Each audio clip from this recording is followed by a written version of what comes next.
ਬਿਸਮਿਲ੍ਲਾ ਰਹਿਮਾਨ ਰਹੀਮ ਤੇ ਅਸਲਾਮ ਵਾਲੇਕੁਮ। 3 ਮਈ ਪਾਕਿਸਤਾਨ ਦੇ ਵਿੱਚ ਇਤਵਾਰ ਦੀ ਦੁਪਹਿਰ ਤੇ ਅੱਜ ਦੇ ਪੰਜਾਬੀ ਵੀਲੌਗ 'ਚ ਚੜ੍ਹਦੇ ਤੇ ਲੈਂਦੇ ਪੰਜਾਬ ਦੇ ਸੱਜਣਾ ਤੇ ਮਿੱਤਰਾਂ, ਭੈਣਾਂ ਤੇ ਭਰਾਵਾਂ, ਮਾਵਾਂ ਤੇ ਬਜ਼ੁਰਗਾਂ ਨੂੰ ਜੀ ਆਇਆਂ ਨੂੰ। ਸਭ ਤੋਂ ਪਹਿਲੇ ਆਸਿਮ ਮੁਨੀਰਜ਼ ਡਿਫੈਕਟੋ ਫਾਰਮ 47 ਮਿਲਟਰੀ ਰਾਜ ਡੇ 155।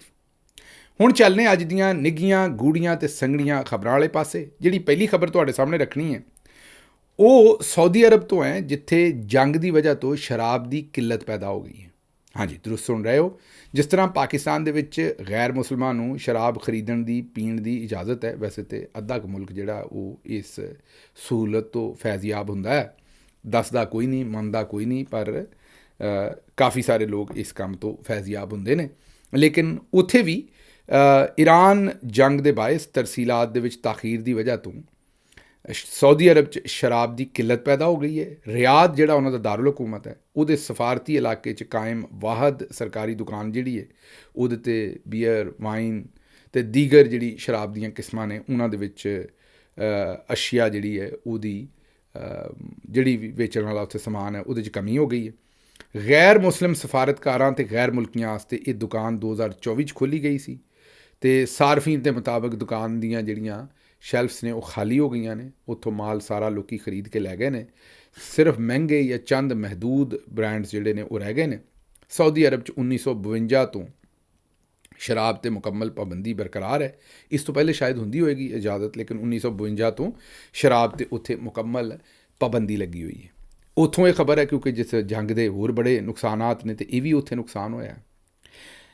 ਅਗਲੀ ਖਬਰ ਗਵਾਦਰ ਤੋਂ ਤੁਹਾਡੇ ਸਾਹਮਣੇ ਰੱਖਦੀ ਹੈ। ਉੱਥੇ ਇੱਕ ਚਾਈਨੀਜ਼ ਕੰਪਨੀ ਨੇ ਪਲਾਂਟ ਲਾਇਆ ਸੀ ਜਿੱਥੇ ਖੋਤਿਆਂ ਦਾ ਉਹਨਾਂ ਨੇ ਪ੍ਰੋਸੈਸਿੰਗ ਕਰਨੀ ਸੀ, ਮਤਲਬ ਖੋਤਿਆਂ ਦਾ ਗੋਸ਼ਤ ਵੀ ਜਿਹੜਾ ਉਹ ਵੀ ਚਾਈਨਾ ਘੱਲਣਾ ਸੀ ਅਤੇ ਖੱਲਾਂ ਵੀ। ਉਹਨਾਂ ਨੇ ਖੋਤੇ ਛੋਤੇ ਵੀ ਲੱਭ ਲਏ ਅਤੇ ਉਸ ਤੋਂ ਬਾਅਦ ਉਹਨਾਂ ਨੇ ਉੱਥੇ ਪਲਾਂਟ ਵੀ ਲਾ ਲਿਆ। ਸਾਰੀਆਂ ਲੋੜਾਂ ਜਿਹੜੀਆਂ ਸਨ, ਜ਼ਰੂਰਤਾਂ ਜਿਹੜੀਆਂ ਸਨ ਉਹ ਪੂਰੀਆਂ ਕਰ ਲਈਆਂ, ਲੇਕਿਨ ਹਕੂਮਤ ਨੇ ਉਹਨਾਂ ਨੂੰ ਐਕਸਪੋਰਟ ਦਾ ਲਾਇਸੈਂਸ ਹੀ ਜਾਰੀ ਨਹੀਂ ਕੀਤਾ। ਉਹ 3-4 ਮਹੀਨੇ ਜੋ ਇੱਥੇ ਹੁੰਦਾ, ਤੁਹਾਨੂੰ ਪਤਾ ਪੈਸੇ ਮੰਗਦੇ ਹੋਣਗੇ, ਰਿਸ਼ਵਤ ਮੰਗਦੇ ਹੋਣਗੇ। ਪਹਿਲਾਂ ਵੀ ਇੱਕ ਕੰਪਨੀ ਦੇ ਕੋਲੋਂ ਕਿਸੇ ਨੇ ਦੁਬਈ ਦੇ ਵਿੱਚ ਅਪਾਰਟਮੈਂਟ ਮੰਗਿਆ ਸੀ ਚਾਈਨੀਜ਼ ਕੰਪਨੀ ਕੋਲ, ਅਤੇ ਉਹਨੇ ਗੱਲ ਖੋਲ੍ਹ ਦਿੱਤੀ ਸੀ। ਫਿਰ ਉਹ ਕੰਮ ਲੰਮਾ ਹੋ ਗਿਆ ਸੀ। ਇਹ ਵੀ ਹੁਣ ਇਸੇ ਤਰ੍ਹਾਂ ਦਾ ਹੀ ਕੰਮ ਹੁੰਦਾ ਹੈ ਵੀ ਇਹ ਜਿਹੜੀ ਕੰਪਨੀ ਹੈ ਇਹਨੂੰ ਪਹਿਲਾਂ ਇਹਨਾਂ ਕਿਹਾ ਵੀ ਆਓ ਇੱਥੇ ਖੋਤੇ ਬੜੇ ਨੇ ਸਾਡੇ ਕੋਲ ਅਤੇ ਇੱਥੇ ਇਹਨਾਂ ਨੂੰ ਪ੍ਰੋਸੈਸ ਕਰੋ ਅਤੇ ਇੱਥੋਂ ਲੈ ਜਾਓ ਇਹਨਾਂ ਨੂੰ। ਉਹਨਾਂ ਨੇ ਇੱਥੇ ਫੈਕਟਰੀ ਲਾ ਲਈ, ਸਾਰਾ ਕੁਛ ਕਰ ਲਿਆ। ਇਹਨਾਂ ਐਕਸਪੋਰਟ ਦਾ ਉਹਨਾਂ ਨੂੰ ਲਾਇਸੈਂਸ ਹੀ ਨਹੀਂ ਦਿੱਤਾ। ਹੁਣ ਉਹਨਾਂ ਨੇ ਐਲਾਨ ਕੀਤਾ ਹੈ ਵੀ ਤੁਸੀਂ ਆਪਣੇ ਖੋਤੇ ਆਪਣੇ ਕੋਲ ਹੀ ਰੱਖੋ, ਅਸੀਂ ਇਹ ਕਾਰੋਬਾਰ ਹੀ ਨਹੀਂ ਕਰਨਾ, ਅਸੀਂ ਫੈਕਟਰੀ ਇੱਥੋਂ ਬੰਦ ਕਰਕੇ ਵਾਪਸ ਜਾ ਰਹੇ ਹਾਂ। ਉਹਨਾਂ ਨੇ ਕਿਹਾ ਜੀ ਅਸੀਂ ਇੱਥੇ ਕਾਰੋਬਾਰ, ਅਸੀਂ ਇੱਥੇ ਧੰਦਾ ਕਰਨਾ ਹੀ ਨਹੀਂ। ਕਿੰਨੀਆਂ ਕੰਪਨੀਆਂ ਪਹਿਲੇ ਪਾਕਿਸਤਾਨ ਛੱਡ ਕੇ ਚਲੇ ਗਈਆਂ ਨੇ ਉਹ ਅਸੀਂ ਤੁਹਾਨੂੰ ਦੱਸਦੇ ਰਹੇ। ਇਹ ਹੁਣ ਜਿਹੜੀ ਕੋਈ ਛੋਟੀ ਮੋਟੀ ਇਨਵੈਸਟਮੈਂਟ ਆਉਂਦੀ ਸੀ, ਇਹਨਾਂ ਨੇ ਵੀ ਹੱਥ ਖੜੇ ਕਰ ਦਿੱਤੇ ਨੇ ਕਿ ਜੀ ਜਿਹੋ ਜਿਹਾ ਤੁਹਾਡੀਆਂ ਕਰਤੂਤਾਂ ਨੇ, ਜਿਹੋ ਜਿਹੇ ਤੁਹਾਡੇ ਕਸਬ ਨੇ, ਜਿਹੋ ਜਿਹੇ ਤੁਹਾਡੇ ਕੰਮ ਨੇ, ਅਸੀਂ ਇੱਥੇ ਕਾਰੋਬਾਰ ਨਹੀਂ ਕਰਨਾ। ਅੱਗੇ ਤੁਰ ਪੈਨੇ। ਵਫਾਕੀ ਆਈਨੀ ਅਦਾਲਤ ਦੇ ਮੁਲਾਜ਼ਮੀਨ ਵਾਸਤੇ ਵੱਡੀ ਖੁਸ਼ਖਬਰੀ। ਆਈਨੀ ਅਦਾਲਤ ਫੈਸਲੇ ਭਾਵੇਂ ਕੋਈ ਕਰੇ ਨਾ ਕਰੇ, ਪਰ ਇੱਕ ਫੈਸਲਾ ਉਹਨਾਂ ਨੇ ਕਰ ਲਿਆ। ਇਹ ਤਾਂ ਤੁਹਾਨੂੰ ਪਤਾ ਹੈ ਨਾ ਵੀ ਬਾਕੀ ਤੇ ਪਬਲਿਕ ਵਾਸਤੇ ਕੋਈ ਫੈਸਲੇ ਉਹਨਾਂ ਕੋਈ ਨਹੀਂ ਕੀਤੇ। ਪਬਲਿਕ ਜਿੱਥੇ ਜਿੱਥੇ ਫਸੀ ਉੱਥੇ ਫਸੀ, ਲੇਕਿਨ ਉਹਨਾਂ ਇੱਕ ਫੈਸਲਾ ਕਮ ਅਜ਼ ਕਮ ਕਰ ਦਿੱਤਾ ਹੈ। ਉਹ ਫੈਸਲਾ ਬੜਾ ਵੱਡਾ ਉਹਨਾਂ ਨੇ ਇਹ ਕੀਤਾ ਹੈ ਕਿ ਜਿਹੜੇ ਉਹਨਾਂ ਦੇ ਮੁਲਾਜ਼ਮੀਨ ਨੇ ਨਾ, ਉਹਨਾਂ ਨੂੰ ਉਹ ਬੇਸਿਕ ਸੈਲਰੀ ਦੇ ਉੱਤੇ 50% ਇਜ਼ਾਫੇ ਦਾ ਫੈਸਲਾ ਉਹਨਾਂ ਨੇ ਕਰ ਦਿੱਤਾ। ਮੈਂ ਕਿਹਾ ਇੱਕ ਵਾਰ ਚੱਸ ਨਹੀਂ ਕਰਾ ਦਿੱਤੀ। ਆਈਨੀ ਅਦਾਲਤ ਬਣਾਈ ਸੀ ਵੀ ਪਾਕਿਸਤਾਨ ਦੇ ਵਿੱਚ ਜਿਹੜੇ ਆਈਨੀ ਮਸਾਇਲ ਨੇ ਉਹਨਾਂ ਦਾ ਕੋਈ ਫੈਸਲਾ ਕਰਨਗੇ। ਸਿਵਿਲੀਅਨਸ ਨੂੰ ਮਿਲਟਰੀ ਕੋਰਟਸ ਤੋਂ ਸਜ਼ਾਵਾਂ ਦੇ ਕੇ ਜੇਲ੍ਹਾਂ ਦੇ ਵਿੱਚ ਢੱਕਿਆ, ਉਹਨਾਂ ਦਾ ਕੋਈ ਇਲਾਜ ਕਰਨਗੇ, ਉਹਨਾਂ ਨੂੰ ਬਾਹਰ ਕੱਢਣਗੇ, ਇਨਸਾਫ ਦੇਣਗੇ ਲੋਕਾਂ ਨੂੰ। ਉਹਨਾਂ ਜਿਹੜਾ ਫੈਸਲਾ ਠੋਕਿਆ ਜੇ ਉਹ ਇਹ ਕਿ ਜਿੰਨੇ ਵੀ ਮੁਲਾਜ਼ਮੀਨ ਨੇ ਅਦਾਲਤ ਦੇ, ਇਹ ਜਸਟਿਸ ਅਮੀਨੁਦੀਨ ਸਾਹਿਬ ਨੇ ਫੈਸਲਾ ਕੀਤਾ ਵੀ ਉਹਨਾਂ ਦੀ ਬੇਸਿਕ ਸੈਲਰੀ ਜਿਹੜੀ ਹੈ ਉਹ 50% ਉਹਦੇ 'ਚ ਇਜ਼ਾਫਾ ਕਰ ਦਿੱਤਾ। ਅੱਛਾ ਜੀ, ਹੋ ਸਕਦਾ ਮੁਲਕ ਦੇ ਵਿੱਚ ਇਹਦੇ ਨਾਲ ਹੀ ਕੋਈ ਇਨਸਾਫ ਦੀ ਕੋਈ ਬਿਹਤਰੀ ਹੋਵੇ, ਕੋਈ ਪੂਰੇ ਮੁਲਕ ਵਾਸਤੇ ਇਹਦੇ 'ਤੇ ਬੜਾ ਕੋਈ ਚੰਗਾ ਕੰਮ ਕਰਨਾ ਹੋਵੇ ਇਹਨਾਂ ਨੇ। ਮੈਂ ਹੁਣ ਇਸ ਤੋਂ ਅੱਗੇ ਕੀ ਕਹਿ ਸਕਦਾ। ਅੱਛਾ, ਫਿਰ ਅੱਗੇ ਚੱਲਨੇ। ਪੂਰੇ ਮੁਲਕ ਦੇ ਵਿੱਚ ਚਾਰ ਦੀਵਾਰੀ ਜਿਹੜੀ ਹੈ ਉਹ ਪਾਮਾਲ ਹੋਈ।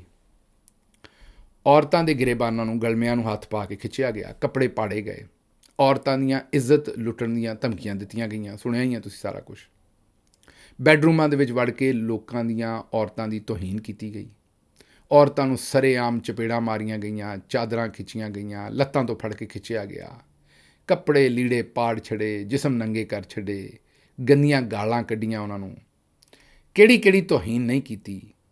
ਇਹ ਮੁਨਾਫਕ ਅਨਸਾਰ ਅਬਾਸੀ ਸਾਹਿਬ ਖਾਮੋਸ਼ ਰਹੇ। ਹੁਣ ਉਹਨਾਂ ਇੱਕ ਟਵੀਟ ਕੀਤਾ। ਉਹਨਾਂ ਕਿਹਾ ਇਸਲਾਮਾਬਾਦ ਦੇ ਵਿੱਚ ਜਿਹੜੀਆਂ ਅਸ਼ਰਾਫੀਆ ਦੀਆਂ ਖਵਾਤੀਨ ਨੇ ਨਾ, ਮਰਦ ਤੇ ਔਰਤ, ਉਹ ਜਿਮ ਦੇ ਵਿੱਚ ਇਕੱਠੀਆਂ ਐਕਸਰਸਾਈਜ਼ ਕਰਦੀਆਂ ਨੇ। ਉਹਦੇ ਨਾਲ ਫਾਸ਼ੀ ਫੈਲ ਰਹੀ ਹੈ, ਇਹਨੂੰ ਡੱਕੋ ਕਿਸੇ ਤਰੀਕੇ ਨਾਲ, ਇਹਦੇ ਨਾਲ ਬੜੇ ਸਾਰੇ ਜਿਹੜੇ ਮਸਾਇਲ ਜਨਮ ਦੇ ਰਹੇ ਨੇ। ਅੱਛਾ, ਹੁਣ ਜ਼ਾਹਿਰ ਹੈ ਪਾਕਿਸਤਾਨ ਦੇ ਵਿੱਚ ਇੱਕ ਤਬਕਾ ਐਸਾ ਹੈ ਬਿਲਕੁਲ ਜਿਹੜਾ ਕੰਜ਼ਰਵੇਟਿਵ ਹੈ, ਜਿਹੜਾ ਸਮਝਦਾ ਹੈ ਕਿ ਬਈ ਔਰਤਾਂ ਮਰਦਾਂ ਦਾ ਉਹ ਸਮਝਦੇ ਨੇ ਕਿ ਸਾਰਾ ਕੁਝ ਬੇਹਯਾਈ ਹੈ। ਅੱਛਾ, ਇਹਦੇ 'ਚ ਮੈਂ ਤੁਹਾਨੂੰ ਦੱਸਿਆ ਨਾ ਵੀ ਮੈਂ ਕਿਸੇ ਦੇ ਵੀ ਜਿਹੜੇ ਮਜ਼ਹਬੀ ਅਫਕਾਰ ਨੇ, ਕਿਸੇ ਦੀ ਵੀ ਜਿਹੜੀ ਸੋਚ ਹੈ, ਉਹਦੇ ਉੱਤੇ ਤਾਂ ਮੈਂ ਕਦੀ ਤਨਕੀਦ ਨਹੀਂ ਕਰਾਂਗਾ। ਹਰ ਸ਼ਖਸ ਦਾ ਹੱਕ ਹੈ ਉਹਨੂੰ ਜੋ ਵੀ ਰੱਖੇ। ਇਹ ਜਿਹੜੀ ਗੱਲ ਹੈ ਕਿ ਇੱਥੋਂ ਕੋਈ ਫਾਸ਼ੀ ਫੈਲਦੀ ਹੈ, ਅਗਰ ਅੰਸਾਰ ਅਬਾਸੀ ਸਾਹਿਬ ਦੀ ਸੋਚ ਹੈ, ਉਹਨਾਂ ਦਾ ਹੱਕ ਹੈ, ਜਾਂ ਜਿਹੜੇ ਦੋਸਤ ਦੀ ਵੀ ਸੋਚ ਹੈ ਉਹ ਇਸ ਤਰ੍ਹਾਂ ਸੋਚਦਾ ਹੈ, ਅਗਰ ਮੈਂ ਵੀ ਸੋਚਦਾ ਜਾਂ ਨਹੀਂ ਸੋਚਦਾ ਜਾਂ ਮੈਂ ਇਸ ਤੋਂ ਉਲਟਾ ਸੋਚਦਾ, ਸਾਰਿਆਂ ਦੀ ਆਪਣੀ ਆਪਣੀ ਸੋਚ ਹੈ। ਲੇਕਿਨ ਇਹ ਸਮਝ ਤੋਂ ਬਾਹਰ ਹੈ ਕਿ ਇਹ ਮੁਨਾਫਕਤ ਕਿਸ ਤਰ੍ਹਾਂ ਕਰ ਲੈਂਦੇ ਨੇ ਕਿ ਜਦੋਂ ਲੋਕਾਂ ਦੀਆਂ ਧੀਆਂ ਭੈਣਾਂ ਦੀ ਉਹ ਤੋਹੀਨ ਕੀਤੀ। ਉੱਥੇ ਤਾਂ ਚਲੋ ਮੈਂ ਜਸਟੀਫਾਈ ਕਿਸੇ ਗੱਲ ਨੂੰ ਨਹੀਂ ਕਰ ਰਿਹਾ, ਮੈਂ ਕਹਿ ਰਿਹਾ ਕਿ ਉੱਥੇ ਕਹਿੰਦੇ ਨੇ ਵੀ ਔਰਤਾਂ ਮਰਦ ਆਪਣੀ ਆਪਣੀ ਐਕਸਰਸਾਈਜ਼ ਕਰਦੇ ਨੇ ਅਤੇ ਮਰਦ ਔਰਤਾਂ ਨੂੰ ਵੇਖਦੇ ਨੇ ਅਤੇ ਉਹਦੇ ਨਾਲ ਫਾਸ਼ੀ ਬਣਦੀ ਹੈ। ਚਲੋ ਉੱਥੇ ਤਾਂ ਔਰਤ ਆਪਣੀ ਮਰਜ਼ੀ ਨਾਲ ਜਾ ਰਹੀ ਹੈ ਨਾ, ਉਹਦਾ ਦਿਲ ਕਰਦਾ ਤਾਂ ਜਾ ਰਹੀ ਹੈ, ਦਿਲ ਕਰਦਾ ਤਾਂ ਨਹੀਂ ਜਾ ਰਹੀ।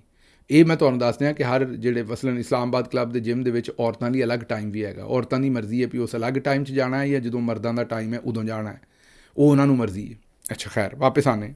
ਇਸੇ ਤਰ੍ਹਾਂ ਸਵਿਮਿੰਗ ਪੂਲ ਦੇ ਉੱਤੇ ਵੀ ਔਰਤਾਂ ਦਾ ਅਲੱਗ ਟਾਈਮ ਹੈ। ਜਿਮਸ ਦੇ ਵਿੱਚ ਵੀ ਮੇਰਾ ਖਿਆਲ ਇਸ ਤਰ੍ਹਾਂ ਹੀ ਹੁੰਦਾ ਹੋਏਗਾ, ਕੋਈ ਨਾ ਕੋਈ ਜਿਮ ਹੋਣਗੇ ਜਿਹੜੇ ਸਿਰਫ ਔਰਤਾਂ ਦੇ ਹੋਣਗੇ। ਅੱਛਾ, ਹੁਣ ਇੱਥੇ ਤਾਂ ਔਰਤਾਂ ਆਪਣੀ ਮਰਜ਼ੀ ਨਾਲ ਜਾਂਦੀਆਂ ਨੇ, ਇੱਥੇ ਬੋਲ ਰਹੇ ਨੇ ਜਿੱਥੇ ਔਰਤ ਦੀ ਮਰਜ਼ੀ ਨਹੀਂ ਸੀ, ਉਹਦੇ ਘਰ 'ਚ ਉਹਦੇ ਬੈਡਰੂਮ 'ਚ ਵੜ ਕੇ ਉਹਦੀ ਤੋਹੀਨ ਕੀਤੀ ਗਈ। ਉੱਥੇ ਅੰਸਾਰ ਅਬਾਸੀ ਸਾਹਿਬ ਜਿਹੜੇ ਨੇ ਉਹ ਬਰਫ਼ 'ਚ ਲੱਗੇ ਰਹੇ। ਇਹ ਫਿਰ ਠੰਡੇ ਬੇਸ਼ਰਮ ਹੋਏ ਨਾ, ਮਾਜ਼ਰਤ ਇਸ ਲਫ਼ਜ਼ 'ਤੇ, ਲੇਕਿਨ ਹੋਏ ਨਾ ਠੰਡੇ ਬੇਸ਼ਰਮ। ਉੱਥੇ ਨਹੀਂ ਬੋਲੇ, ਸਾਲ ਗੁਜ਼ਰ ਗਏ ਉਹਦੇ 'ਤੇ ਇਹਨਾਂ ਨੇ ਮੇਰਾ ਦੰਦ ਤੋਂ ਦੰਦ ਨਹੀਂ ਚੁੱਕਿਆ।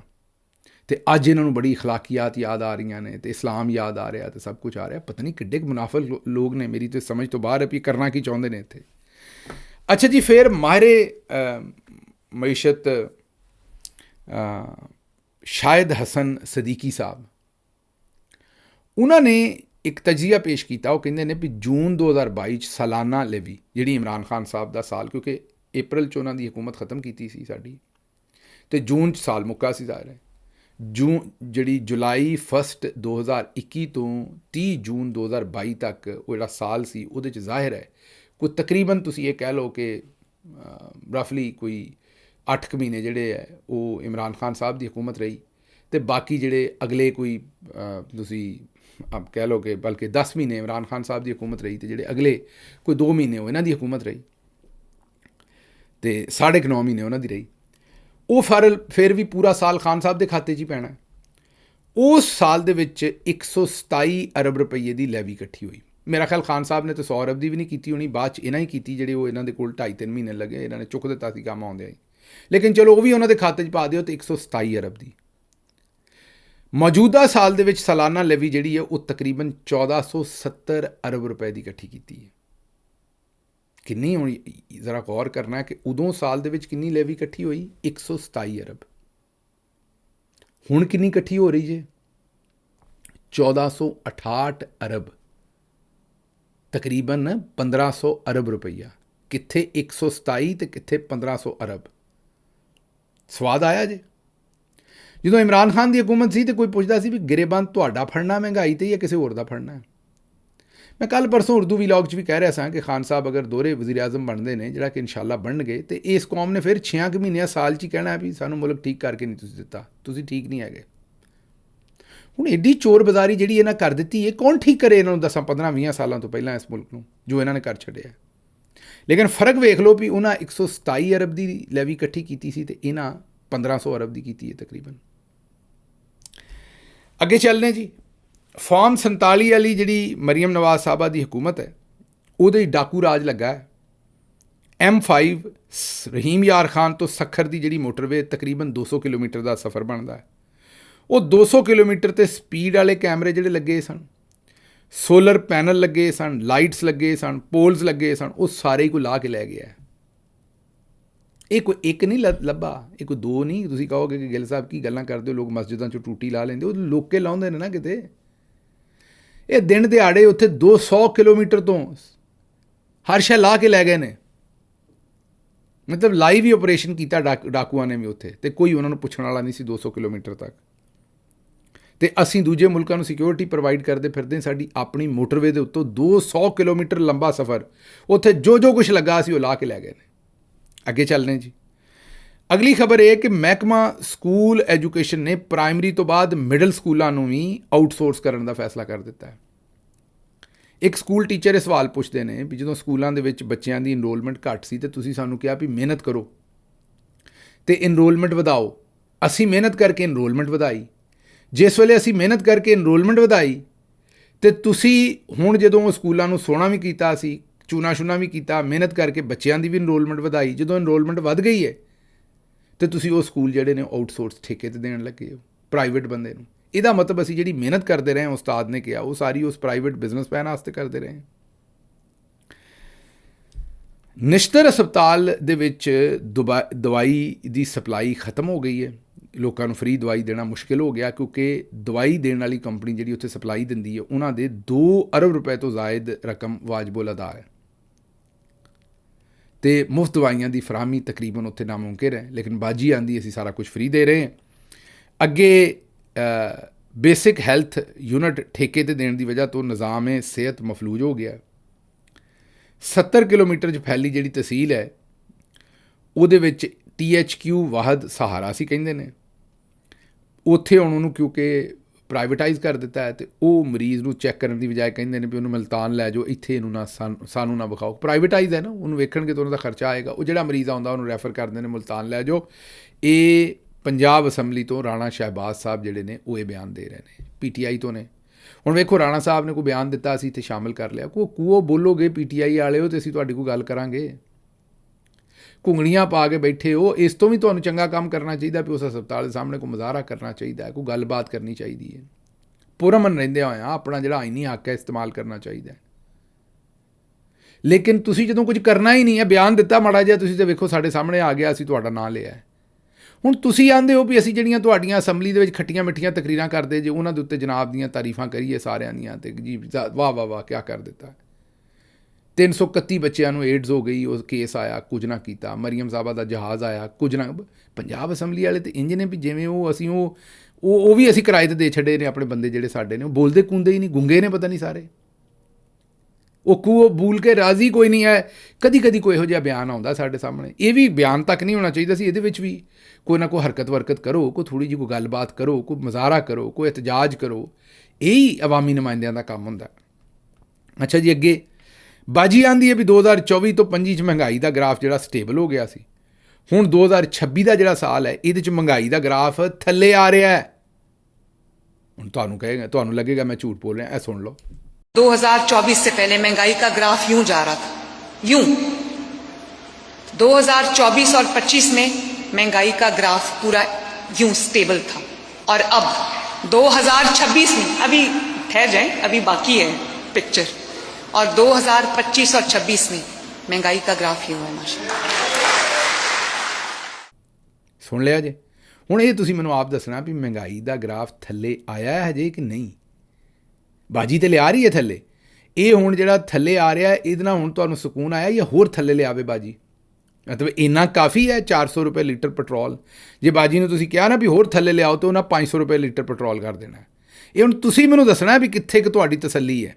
ਜਿੱਥੇ ਕਿ ਤਸੱਲੀ ਉੱਥੇ ਬਾਜੀ ਰੋਕ ਦੇਗੀ ਥੱਲੇ ਲਿਆਉਣਾ ਹੋਰ। ਅੱਛਾ ਜੀ, ਅੱਗੇ ਚੱਲਦੇ। ਅਗਲੀ ਖਬਰ ਜਿਹੜੀ ਹੈ ਉਹ ਤੁਹਾਡੇ ਸਾਹਮਣੇ ਇੱਕ ਕਿਸਾਨ ਦੀ ਰੱਖਦੇ। ਉਹਦੇ ਨਾਲ ਕੀ ਬਣੀ? ਕਿਸਾਨ ਆਲੂ ਦੀ ਫਸਲ ਮੰਡੀ 'ਚ ਲਿਆਇਆ, ਕਮਿਸ਼ਨ ਦਿੱਤਾ, ਮਜ਼ਦੂਰੀ ਦਿੱਤੀ, ਖਰਚਾ ਦਿੱਤਾ। ਉਹਦੇ ਨਾਲ ਬਣੀ ਕੀ ਹੈ ਜ਼ਰਾ ਉਹਦੀ ਦਾਸਤਾਨ ਸੁਣੋ। ਕਿਸਾਨ ਨੇ 450 ਤੋੜੇ ਆਲੂ ਦੇ ਕਿਸਾਨ ਨੇ ਮੰਡੀ 'ਚ ਲਿਆਂਦੇ ਅਤੇ ਉਹਨੂੰ ਵੇਚਿਆ। ਆਲੂ ਦਾ ਜਿਹੜਾ ਫੀ ਤੋੜਾ ਸੀ, ਉਹ ਤੋੜਾ ਮੀਨ ਬੋਰੀ ਛੋਟੀ, ਉਹ 250 ਰੁਪਏ ਦੇ ਹਿਸਾਬ ਨਾਲ ਫਰੋਖਤ ਹੋਇਆ, ਜਿਹਦੀ ਕੁੱਲ ਕੀਮਤ ਮਤਲਬ 450 ਬੋਰੀਆਂ ਸਨ, ਨਿੱਕੀਆਂ ਤੋੜੇ ਸਨ। ਉਹ ਹਰ ਤੋੜਾ ਜਾਂ ਬੋਰੀ ਜਿਹੜੀ ਹੈ ਉਹ 250 ਰੁਪਏ ਦੀ ਵਿਕੀ। 450 ਨੂੰ 250 ਨਾਲ ਜ਼ਰਬ ਦਿਓ ਅਤੇ ਮੇਰਾ ਖਿਆਲ 1,12,500 ਰੁਪਏ ਬਣਦੇ ਨੇ। ਉਹਨੂੰ 1,12,500 ਰੁਪਏ ਜਿਹੜੇ ਨੇ ਉਹ ਆਪਣੀ ਫਸਲ ਦੇ ਲੱਭ ਗਏ। ਹੁਣ ਇਹਦੇ ਵਿੱਚ ਕਮਿਸ਼ਨ ਦੇਣਾ ਪੈਣਾ ਸੀ ਕਿਉਂਕਿ ਮੰਡੀ ਦੇ ਵਿੱਚ ਵੇਚਿਆ, ਜਿਹਦੀ ਦੁਕਾਨ 'ਤੇ ਵਿਕਿਆ ਉਹਨੇ 6,750 ਰੁਪਏ ਕਮਿਸ਼ਨ ਲੈ ਲਿਆ। ਮਜ਼ਦੂਰੀ ਇਹਦੇ 'ਚ ਦੇਣੀ ਸੀ ਜ਼ਾਹਿਰ ਹੈ ਬੋਰੀਆਂ ਪਹਿਲਾਂ ਲੱਦੀਆਂ ਫਿਰ ਲਾਈਆਂ, ਉਹ 9000 ਰੁਪਈਆ। ਟਰੈਕਟਰ ਵਾਲਾ ਉਹਨੇ ਜਿਹੜੀ ਆਮਦੋਰਫਤ ਟਰੈਕਟਰ ਉਹ ਟਰਾਲੀ ਦੇ ਉੱਤੇ ਲਿਆਂਦੇ ਨੇ ਖਿੱਚ ਕੇ ਆਲੂ ਲੱਦ ਕੇ, ਉਹਨੇ 1,04,500 ਮਾਜ਼ਰਤ, ਮੈਂ ਪਹਿਲਾਂ ਸੋਚਿਆ ਪਤਾ ਨਹੀਂ 10,000 ਹੈ, ਫਿਰ ਮੈਂ ਗੌਰ ਨਾਲ ਗਿਣਿਆ ਸਾਰਾ ਕੁਛ। ਹੁਣ ਮੇਰੀ ਸਮਝ ਤੋਂ ਬਾਹਰ ਹੈ ਵੀ ਜੇ ਉਹਨੇ 1,04,000 ਉਹਨੂੰ ਕਿਰਾਇਆ ਦੇ ਦਿੱਤਾ ਅਤੇ ਉਹ ਗਾਂ ਮੈਨੂੰ ਦੱਸੋ ਵੀ ਉਹ ਕੀ ਕਰੇਗਾ। ਰਸੀਦ ਵੀ ਵਿਖਾਉਣ ਡਏ ਨੇ ਕਿਸਾਨ ਸਾਹਿਬ, ਇਹ ਨਹੀਂ ਕਿ ਉਹ ਝੂਠ ਮਾਰ ਰਹੇ ਨੇ। ਅੱਗੇ ਤੁਰੋ। ਅਜ਼ਾਫੀ ਅਖਰਾਜਾਤ 250 ਰੁਪਈਆ ਸਿਰਫ, ਇਹ ਕੋ ਟੋਲ ਸ਼ੋਲ ਰਾਹ 'ਚ ਦਿੱਤਾ ਹੋਣਾ। ਕੁੱਲ ਅਖਰਾਜਾਤ ਬਣ ਗਏ ਜੀ 1,20,500 ਰੁਪਈਆ। ਹੁਣ 1,12,500 ਚੋਂ 1,20,500, ਟੋਟਲ ਅਖਰਾਜਾਤ 1,20,500, ਆਮਦਨ 1,12,500। ਇਹ ਹੁਣ ਤੁਹਾਨੂੰ ਮੇਰੇ ਖਿਆਲ ਹਿਸਾਬ ਸਮਝ ਨਹੀਂ ਆ ਰਿਹਾ ਹੋਣਾ, 8,000 ਰੁਪਈਆ ਘਾਟਾ ਪਿਆ ਹੈ। ਉਹ 8,000 ਰੁਪਈਆ ਨਾਲ ਆਪਣੇ ਆਲੂ ਦੇ ਕੇ ਗਿਆ, 450 ਬੋਰੀਆਂ ਤੋੜੇ ਜਿਹੜੇ ਆਲੂ ਦੇ ਉਹ ਦੇ ਕੇ ਗਿਆ, ਅਤੇ ਨਾਲ 8,000 ਰੁਪਈਆ ਉਹਨੇ ਪੱਲਿਓਂ ਪਾਇਆ ਹੈ। ਹੁਣ ਬਾਜੀ ਨੂੰ ਅਗਰ ਕੋਈ ਪੁੱਛੇਗਾ ਤਾਂ ਬਾਜੀ ਆਖੇਗੀ ਵੀ ਵੇਖੋ ਇਹ ਬਾਕੀ ਤੁਸੀਂ ਮੰਨੋ ਨਾ ਮੰਨੋ ਮਹਿੰਗਾਈ ਆ, ਦੇਖੋ ਮੈਂ ਆਲੂ ਸਸਤਾ ਕਰ ਦਿੱਤਾ ਹੈ। ਕੋਈ ਅਕਲ ਨੂੰ ਹੱਥ ਮਾਰੋ, ਇਹ ਜਿਹੜਾ ਕਿਸਾਨ ਜਿਹਨੇ 8,000 ਰੁਪਈਆ ਪੱਲਿਓਂ ਪਾਇਆ, ਇਹਨੇ ਜੀਣਾ ਨਹੀਂ। ਇਹ ਕਿੱਥੇ ਜਾਵੇ, ਇਹਨੇ ਕਿੱਥੋਂ ਆਪਣਾ ਖਰਚਾ ਪੂਰਾ ਕਰਨਾ ਹੈ? ਇਹ ਕਿੱਥੇ ਜੀਏ, ਕਿੱਥੇ ਰਵੇ? ਮੇਰਾ ਮਤਲਬ ਬੱਚੇ ਨੂੰ ਕੋਈ ਆਪਣੀ ਤਾਲੀਮ ਦਵਾਉਣੀ ਹੈ, ਕੋਈ ਸਿਹਤ ਦਾ ਕੋਈ ਇੰਤਜ਼ਾਮ ਕਰਨਾ ਹੈ, ਕੋਈ ਜੁੱਤੀ ਕੱਪੜਾ ਲੈਣਾ ਹੈ, ਕੋਈ ਖਾਣਾ ਪੀਣਾ ਹੈ, ਕਿੱਥੋਂ ਲਏਗਾ? 8,000 ਤੇ ਇਹਨੇ ਇਹ 'ਚੋਂ ਪੱਲਿਓਂ ਪਾ ਦਿੱਤਾ ਹੈ। ਇਹ ਲੋਕਾਂ ਦਾ ਹਾਲ ਜੇ, ਇਹ ਇਹਨਾਂ ਨੇ ਇਸ ਵੇਲੇ ਲੋਕਾਂ ਦੀ ਸੂਰਤ ਹਾਲ ਕਰ ਦਿੱਤੀ ਹੈ। ਅੱਲਾ ਇਹਨਾਂ ਨੂੰ ਪੁੱਛੇ, ਮੈਂ ਹੀ ਕਹਿ ਸਕਦਾ। ਚੱਲਦੇ ਚੱਲਦੇ ਆ ਤੁਹਾਨੂੰ ਇੱਕ ਵੀਡੀਓ ਵਿਖਾਣੇ। ਇਹ ਮੈਂ ਕਹਿਣਾ ਕਿ ਤੁਹਾਨੂੰ ਪਤਾ ਜਿਸ ਵੇਲੇ ਵੀਲੌਗ ਅਸੀਂ ਸ਼ੁਰੂ ਕਰੀਦਾ ਅਤੇ ਅਸੀਂ ਚੜ੍ਹਦੇ ਅਤੇ ਲਹਿੰਦੇ ਪੰਜਾਬ ਦੀ ਗੱਲ ਕਰਦੇ ਹਾਂ। ਚੜ੍ਹਦਾ ਮਤਲਬ ਜਿਹੜੇ ਪਾਸਿਓਂ ਸੂਰਜ ਚੜ੍ਹਦਾ ਹੈ, ਚੜ੍ਹਦਾ ਮਸ਼ਰਕੀ ਪੰਜਾਬ ਜਿਹੜਾ ਇੰਡੀਆ 'ਚ ਹੈ, ਅਤੇ ਲਹਿੰਦਾ ਜਿੱਧਰ ਸੂਰਜ ਲਹਿੰਦਾ ਹੈ, ਡੁੱਬਦਾ ਹੈ ਜਿੱਧਰ ਸੂਰਜ ਸਾਡੇ ਵਾਲੇ ਪਾਸੇ ਦਾ, ਉਹ ਚੜ੍ਹਦੇ ਪੰਜਾਬ ਤੋਂ ਇੱਕ ਵੀਡੀਓ ਸਾਡੀ ਵੀਡੀਓ ਦੇ ਉੱਤੇ ਆਈ ਹੈ, ਉਹ ਜ਼ਰਾ ਸੁਣ ਲਓ।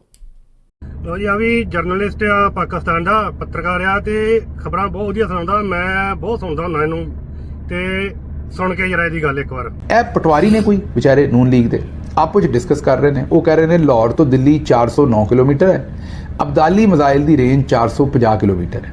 ਕਹਿੰਦੇ ਨੇ ਕਿ ਲਾਹੌਰ ਤੋਂ ਦਿੱਲੀ ਦਾ ਜਿਹੜਾ ਫਾਸਲਾ ਉਹ 409 ਕਿਲੋਮੀਟਰ ਹੈ, ਅਤੇ ਅਬਦਾਲੀ ਮਿਜ਼ਾਈਲ ਦੀ ਰੇਂਜ 450 ਕਿਲੋਮੀਟਰ ਹੈ। ਇਹ ਪਟਵਾਰੀਆਂ ਦਾ ਇੱਕ ਦਾਨਿਸ਼ਵਰ, ਉਹਨੇ ਇਹ ਟਵੀਟ ਕੀਤਾ। ਹੁਣ ਅੱਗੋਂ ਜਿਹੜੇ ਅਗਲੇ ਪਟਵਾਰੀ ਨੇ ਉਹਨਾਂ ਦੀ ਹਿਸਾਬ ਕਿਤਾਬ ਲਾਓ। ਇੱਕ ਤੇ ਪੜ੍ਹੇ ਲਿਖੇ ਨਹੀਂ, ਉੱਤੋਂ ਕੋਸ਼ਿਸ਼ ਨਹੀਂ ਕਰਦੇ। ਉਹਨੇ ਅਗਲੇ ਪਟਵਾਰੀ ਨੇ ਕਿਹਾ ਕਿ ਭਾਈ ਜੀ ਫਿਰ ਤੇ ਇੰਜ ਹੋਏਗਾ ਵੀ ਅਗਰ ਇਹ ਚਲਾ ਦਿੱਤਾ ਮਿਜ਼ਾਈਲ, ਕਿਉਂਕਿ ਇਹ ਤਕਰੀਬਨ ਕੋਈ ਉਹਨਾਂ ਨੇ ਕਿਹਾ ਕਿ 41 ਕਿਲੋਮੀਟਰ ਦਾ ਫਰਕ ਹੈ, ਮਿਜ਼ਾਈਲ ਦੀ ਰੇਂਜ 41 ਕਿਲੋਮੀਟਰ ਜ਼ਿਆਦਾ ਹੈ। ਤਾਂ ਉਹਨਾਂ ਨੇ ਕਿਹਾ ਫਿਰ ਚਲਾ ਦਿੱਤਾ ਤਾਂ ਇਹਦਾ ਫਾਇਦਾ ਕੀ ਹੋਇਆ? ਇਹ ਤਾਂ 41 ਕਿਲੋਮੀਟਰ ਜਿਹੜਾ ਉਹ ਅੱਗੇ ਚਲਾ ਜਾਏਗਾ। ਉਹਨਾਂ ਨੇ ਕਿਹਾ ਅਗਰ ਇਹਦੀ ਰੇਂਜ ਜਿਹੜੀ ਹੈ ਉਹ 450 ਕਿਲੋਮੀਟਰ ਹੈ, ਦਿੱਲੀ 409 ਕਿਲੋਮੀਟਰ ਹੈ, ਅਤੇ ਇਹ ਤਾਂ 41 ਕਿਲੋਮੀਟਰ ਅੱਗੇ ਜਾ ਕੇ ਡਿੱਗੇਗਾ, ਤਾਂ ਸਾਨੂੰ ਤਾਂ ਕੋਈ ਫਾਇਦਾ ਹੀ ਨਾ ਹੋਇਆ। ਇੱਕ ਹੋਰ ਪਟਵਾਰੀ ਆਇਆ, ਉਹਨੇ ਕਿਹਾ ਨਹੀਂ ਇਸ ਤਰ੍ਹਾਂ ਨਹੀਂ ਕਮਲਿਓ, ਲਾਹੌਰ ਤੋਂ 41 ਕਿਲੋਮੀਟਰ ਪਿੱਛੇ ਲੈ ਜਾ ਕੇ ਚਲਾਵਾਂਗੇ, ਫਿਰ ਸਿੱਧਾ ਜਾ ਕੇ ਉੱਥੇ ਵੱਜੇਗਾ। ਕੌਣ ਲੋਗੇ ਤੁਸੀਂ? ਇੱਕ ਤੇ ਪੜ੍ਹੇ ਲਿਖੇ ਨਹੀਂ, ਉੱਤੋਂ ਕੋਸ਼ਿਸ਼ ਨਹੀਂ ਕਰਦੇ। ਇਹ ਹਾਲਤ ਜੇ ਨੂਨ ਲੀਗ ਵਾਲਿਆਂ ਦੀ। ਉਹਨੇ ਕਿਹਾ ਨਹੀਂ ਅਸੀਂ ਪਿੱਛੋਂ ਚਲਾ ਲਾਂਗੇ, ਅਸੀਂ ਪਿੱਛੋਂ ਰੱਖ ਕੇ ਚਲਾਵਾਂਗੇ 41 ਕਿਲੋਮੀਟਰ, ਅਤੇ ਫਿਰ ਉਹ ਸਿੱਧਾ ਜਾ ਕੇ ਜਿਹੜਾ ਉਹ ਦਿੱਲੀ ਵੱਜੇਗਾ। ਮਤਲਬ ਪਤਾ ਨਹੀਂ ਕਿੱਥੋਂ ਇਹਨਾਂ ਨੇ ਤੋਹਫੇ ਫੜੇ ਨੇ, ਕਿੱਥੋਂ ਫੜ ਕੇ ਲਿਆਏ ਨੇ। ਸੁਣ ਲੀਜੇ। ਅਤੇ ਮਤਲਬ ਇਹ ਵੀ ਇਹ ਗੱਲ ਜਿਹੜੀ ਮਿਜ਼ਾਈਲ ਵਾਲੀ ਉੱਥੇ ਵੀ ਪਹੁੰਚ ਗਈ ਹੈ। ਮੈਨੂੰ ਇੱਥੋਂ ਦਿਓ ਇਜਾਜ਼ਤ, ਤੇ ਰੱਬ ਰੱਖ।